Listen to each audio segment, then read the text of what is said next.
Une météo digne de la Floride ou de la Californie samedi soir pour une parade haute en couleurs et riche en vedettes. Les stars de chez Disney bien sûr, mais aussi des vedettes du showbiz, françaises, américaines, belges comme Jean-Claude Van Damme, toutes venues saluer l'arrivée de ce qui est désormais un petit coin d'Amérique en terre de France. Gérard Jugnot, un exemple du cinéma français dans une grande fête américaine, surprenant, non? Oui, il faut bien, quand même. Ça s'appelle la collaboration.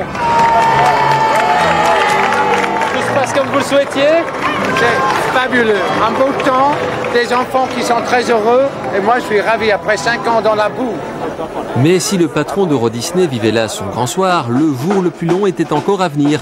Ce dimanche, bien avant 9h, heure officielle de l'ouverture, le personnel était à pied d'œuvre, conscient de vivre un grand moment. C'est un honneur pour moi d'être là aujourd'hui parce que ça va rester dans les mémoires des gens, le jour de l'inauguration de Euro Disneyland.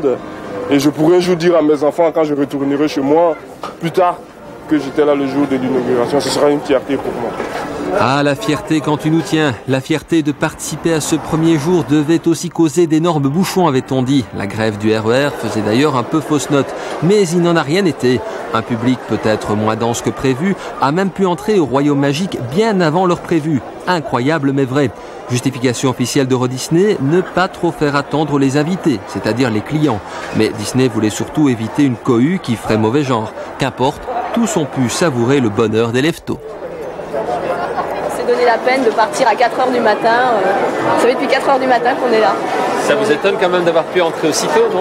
On avait dit 9h. Oui, ça nous étonne. Oui, parce qu'ils avaient été très précis, les Américains. Ils ont dit ça sera 9h01, on ne rentrera pas avant. Donc ils ont relâché un peu. L'organisation est très bien. Ils ont bien fait les choses. Ils ont très bien fait les choses, effectivement. Ainsi, voici la très officielle première famille d'Euro Disney, dont le choix ne doit rien au hasard, et entrant dans le parc à 9h, 3/4 d'heure après les premiers. C'est ça aussi la magie Disney. Et voilà, Euro Disney, c'est parti. En tout cas, faire le tour du parc en un jour ne sera pas une mince affaire, car vous le voyez, dès le matin, les files sont déjà longues. Impossible de vous présenter l'ensemble des nombreuses attractions qui composent le parc. Mais ne reculant devant aucun sacrifice, nous avons essayé pour vous le grand frisson. Un plaisir pour petits et grands qu'on peut s'octroyer parfois à l'occasion d'un cadeau d'anniversaire. Je m'attendais pas du tout. C'était une surprise? Ouais.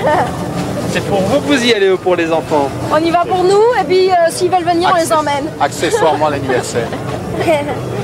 Mickey est généralement présenté comme le royaume de l'enfance. Pourtant, si on regarde bien, il y a davantage d'adultes que d'enfants à Euro Disney. Alors, les Européens seraient-ils comme les Américains restés de grands enfants? C'est vraiment gigantesque et c'est très beau. Donc les Français sont comme les Américains, ce sont de grands enfants. Ah oui, fait, oui. tout à fait. Tout à fait, c'est un retour en arrière très agréable. Tout à fait. Alors, grands enfants, les Européens et les Français? L'avenir dira si cette magie-là fonctionne aussi bien en Europe qu'aux États-Unis. Et de savoir dès lors si elle dit vrai cette chanson qui proclame que le monde est si petit.